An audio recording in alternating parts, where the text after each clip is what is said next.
Subscribe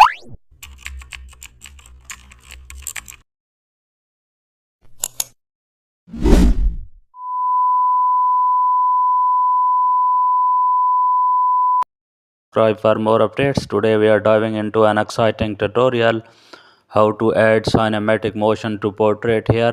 In this tutorial we will create a mind-blowing motion effect in portrait here.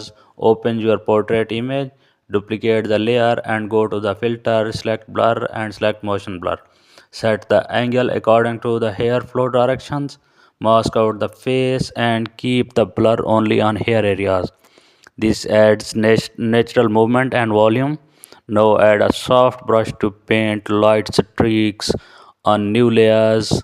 Set them to overlay for shine and also add gradient light for drama. It gives a fashion additional vibe instantly. Adjust the motion distance until it's feel balanced.